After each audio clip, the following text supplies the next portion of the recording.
حضور اکرم صلی اللہ علیہ وآلہ وسلم نے ارشاد فرمایا کہ جب ایک بندہ مسلمان ہو جائے اور اس کا اسلام عمدہ ہو، یقین و خلوص کے ساتھ ہو، تو اللہ اس کے گناہ کو جو اس نے اس اسلام لانے سے پہلے کیا معاف فرما دیتا ہے، اور اب اس کے بعد کے لیے بدلہ شروع ہو جاتا ہے، یعنی ایک نیکی کے عوض 10 گناہ سے لے کر 700 گناہ تک ثواب، اور ایک برائی کا اسی برائی کے مطابق بدلہ دیا جاتا ہے، مگر یہ کہ اللہ تعالیٰ اس برائی سے بھی درگزر کرے اور اسے بھی معاف فرما دے، یہ بھی اس کے لیے آسان ہے۔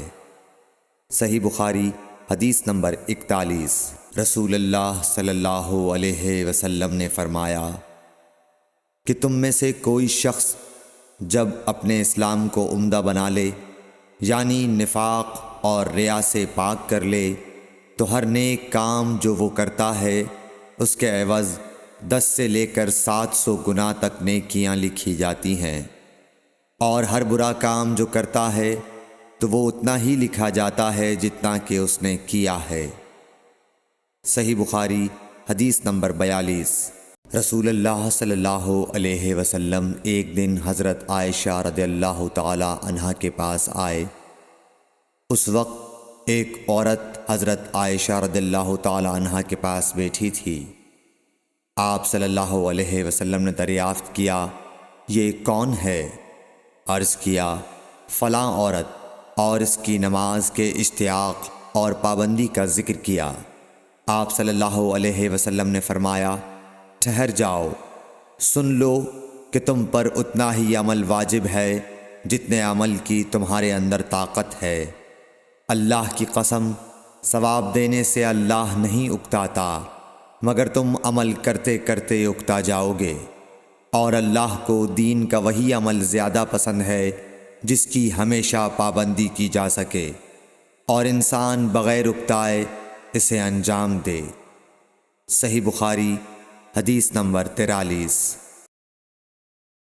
رسول اللہ صلی اللہ علیہ وسلم نے فرمایا، جس شخص نے لا الہ الا اللہ کہہ لیا اور اس کے دل میں جو برابر بھی ایمان ہے، تو وہ ایک نہ ایک دن دوزخ سے ضرور نکلے گا، اور دوزخ سے وہ شخص بھی ضرور نکلے گا جس نے کلمہ پڑھا اور اس کے دل میں گیہوں کے دانے برابر خیر ہے، اور دوزخ سے وہ بھی نکلے گا جس نے کلمہ پڑھا اور اس کے دل میں ایک ذرہ برابر بھی خیر ہے۔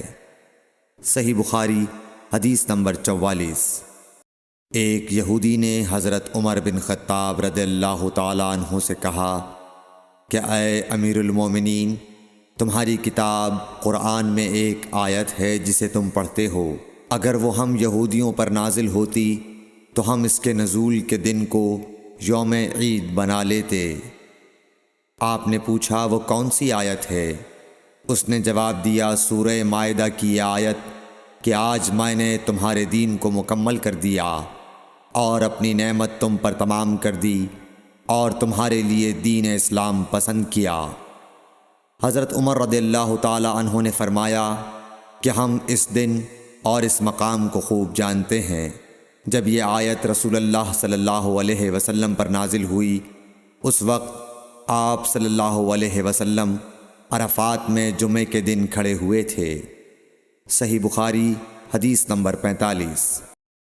طلحہ بن عبید اللہ کہتے تھے کہ نجد والوں میں سے ایک شخص حضرت صلی اللہ علیہ وسلم کے پاس آیا، سر پریشان یعنی بال بکھرے ہوئے تھے۔ ہم اس کی آواز کی بنبناہٹ سنتے تھے اور ہم سمجھ نہیں پا رہے تھے کہ وہ کیا کہہ رہا ہے، یہاں تک کہ وہ نزدیک آن پہنچا جب معلوم ہوا کہ وہ اسلام کے بارے میں پوچھ رہا ہے۔ حضرت صلی اللہ علیہ وسلم نے فرمایا کہ اسلام دن رات میں 5 نمازیں پڑھنا ہے۔ اس نے کہا، بس اس کے سوا تو اور کوئی نماز مجھ پر نہیں۔ آپ نے فرمایا، نہیں، مگر تو نفل پڑھے تو اور بات ہے۔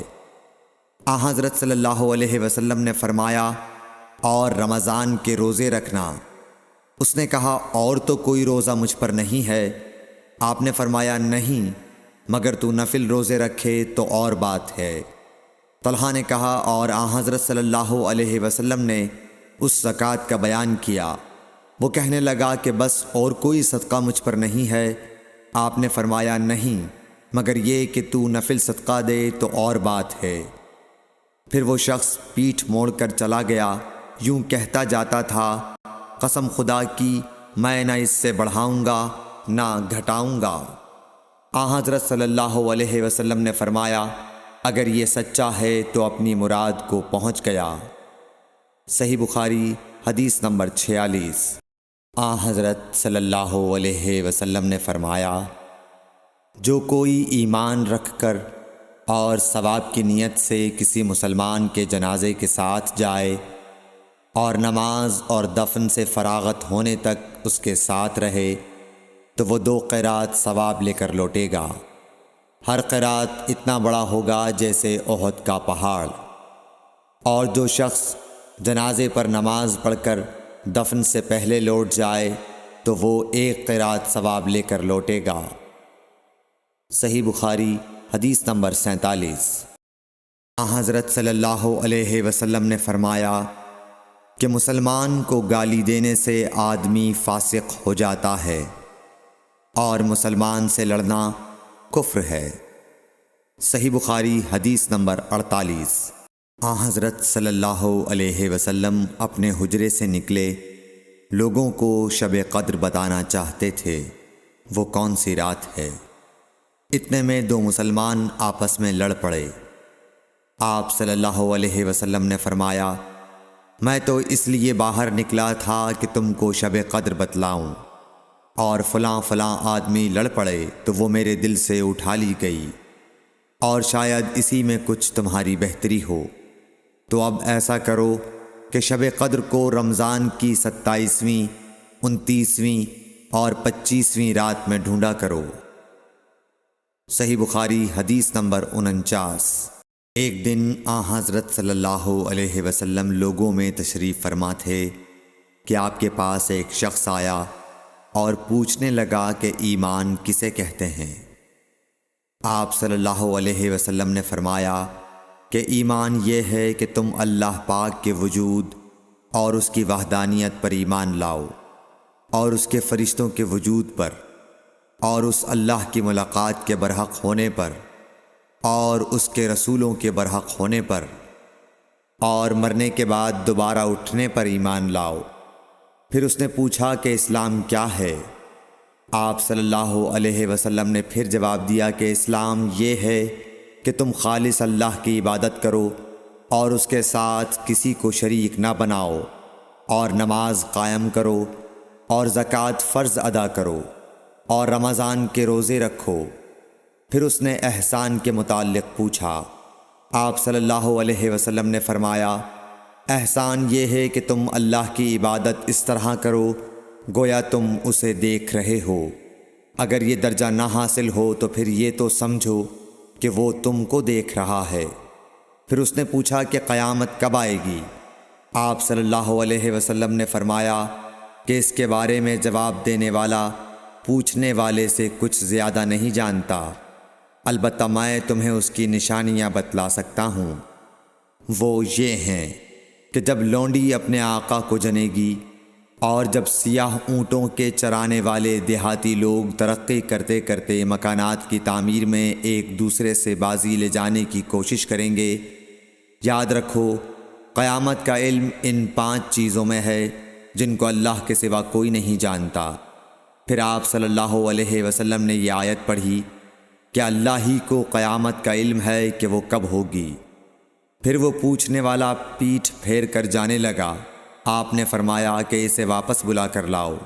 لوگ دوڑ پڑے مگر وہ کہیں نظر نہیں آیا۔ آپ صلی اللہ علیہ وسلم نے فرمایا کہ یہ جبرائیل علیہ السلام تھے جو لوگوں کو ان کا دین سکھانے آئے تھے۔ صحیح بخاری حدیث نمبر 50۔